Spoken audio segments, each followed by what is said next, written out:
Whenever you think of dopamine, what do you think of? Someone who is highly active, ADHD, an athlete, right? That's what we usually associate with dopamine, sex, drugs, right? So, obviously, cleaning your room or doing cocaine, that's of course, you can see the difference here in the stimulation. And something that struck me was you're not distracted, you're understimulated, right? You're not distracted, you are understimulated. And I actually got this idea not only from this book, The Molecule of More, but this book actually covers why you do certain things, why you vote in a special way. Like highly dopaminergic people, they tend to vote liberal, and people who are more serotonergic tend to vote Republican or conservative, right? So I could argue that yes, you are distracted, but why are you procrastinating? That's what it is. When you're distracted, you're procrastinating on something. Obviously, you know that you should do something, but you're doing something else instead. That's because you don't get any dopamine from doing this thing that you're supposed to do.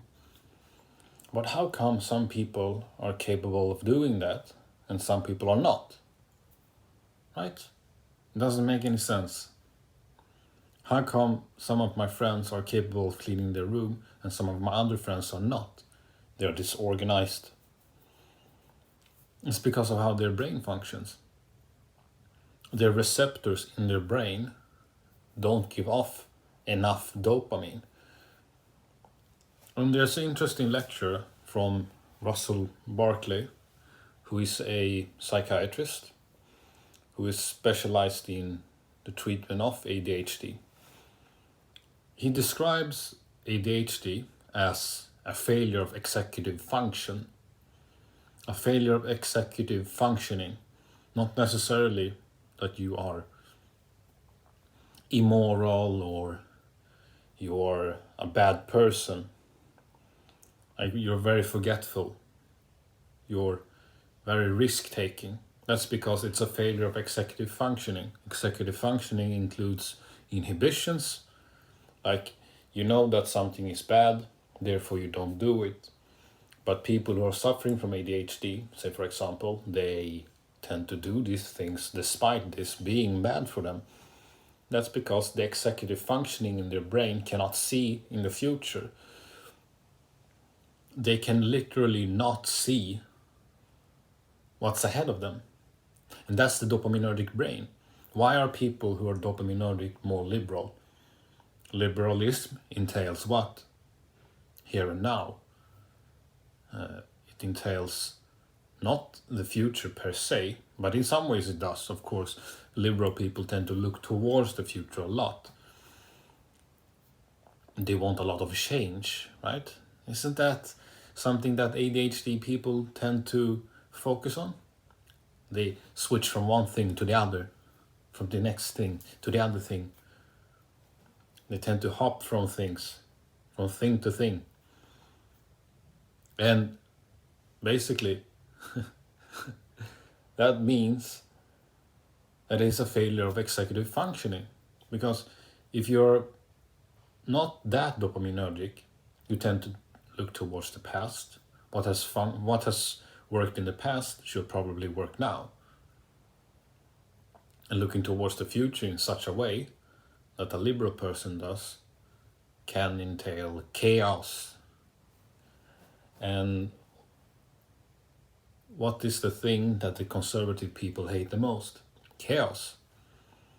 Dopaminergic people love chaos because it entails change, and that's stimulating for them. That's why dopaminergic people are chaotic. They thrive in the chaos, right? because it's stimulating. That's why they are distracted. They're supposed to clean the room, but instead they're on their phone, they're reading a book. They can't even go out running, they're doing something entirely else, or playing a game, or doing something cognitively stimulating. I don't know, programming. Have you seen how the smartest people in the world, like Albert Einstein, he was a very messy person, extremely messy. And look at his desk. I'm gonna probably have a picture of his desk in the video here. But he was probably a very dopaminergic person. He thrived in the chaos. So the people here who are very dopaminergic, don't blame yourself for this. This is just your neuroanatomy. Autonomy. This is just your neuroanatomy. Right? It's just your neuroanatomy. That it's playing its part in the whole cosmic spectacle we call life. We need dopaminergic people, otherwise there will be no change. Of course, evolution has brought about this. Some people are dopaminergic, some people are serotonergic. It's a perfect balance. Perfect balance of order and chaos. So practically, with this information in mind, you're not distracted, you're understimulated. What can we do about this then? Well, first of all, if you are distracted and you're supposed to clean your room, you need to make the act of cleaning your room stimulating. Like, reward yourself, not with candy, but say perhaps downtime. That works perfectly for me. If I know I'm going to do something like hanging with my friends, right? Going out with the woods with my friends, going out with my friends, going for a run, or even eating, junk food. If I do something that's boring beforehand, and then afterwards I do something that's fun, automatically, unconsciously, my mind will associate this boring thing with this stimulating activity. That's why I like to work really hard, and then I go do something that's extremely stimulating. But it needs to be something that is extremely stimulating. It can't just be go read your book. It could be hanging out with your girl, or hanging out with a friend, or watch a really good movie. I suggest doing healthy activities, so no stroking the flesh, so to speak. No stroking of the flesh. I will highly advise against that, because that can become addictive. Really addictive and toxic. And when you do this, as I've said, you associate this boring activity with a fun one. And I'm not gonna make this video too long. I just wanted to put my ideas out there. I'm probably gonna make more videos in the future, but I also wanted to speak on the dopaminergic brain. And I'm gonna end this with some thoughts regarding ADHD. Because I don't know if I suffer from it. I don't know. Personally, I don't know. I have doctors telling me that I probably have it. But in some ways, I'm thankful that I didn't get the diagnosis, because I was capable of kind of handling it on my own. And yeah, of course, I could have used some help in the past dealing with this. But now I already discovered tools that can actually help me with this. And I probably wouldn't have discovered these tools if I've been diagnosed. If I've been diagnosed with ADHD, I'll probably just go on medication and that's it. Now I have to discover, okay, what supplements work. Meditation, exercise, self-development.